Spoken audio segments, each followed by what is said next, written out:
something very, very close to the heart of the artist Vassanets. And he is actually Ukrainian by birth, but at that time it was obviously all one part of the Soviet Union. This piece of art has been in shows all over the Soviet Union and glorify that worker. So you have masters painting workers and peasants.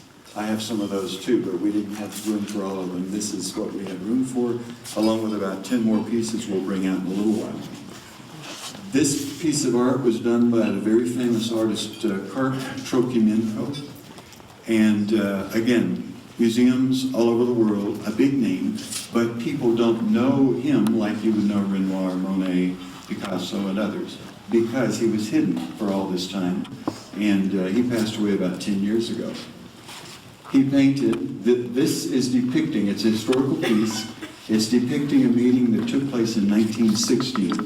Lenin went into the countryside, set up a light pole and wired the houses, or saw to it that it get done, wired everything, and then at this moment they flipped a switch and light came to the countryside. So it's called First Light. Again, it's a national treasure. I got it from a museum. They needed money. I agreed to all their conditions, so here it is. I've had Russians stop in front of this because I put it out in the gallery for a little while and cry, because this is their legacy. This is where they came from.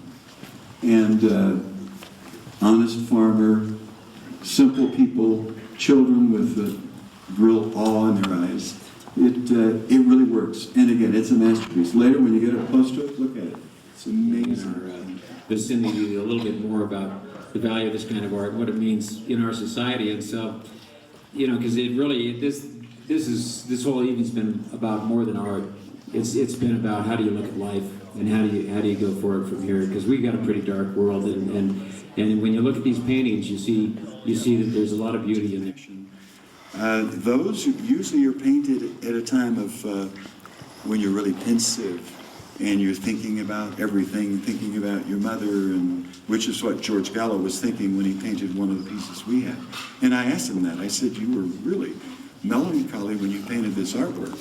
And he said to me, George Gallo said to me, he said, how did you know that? He said, I was. I said, well, everything in it. And this is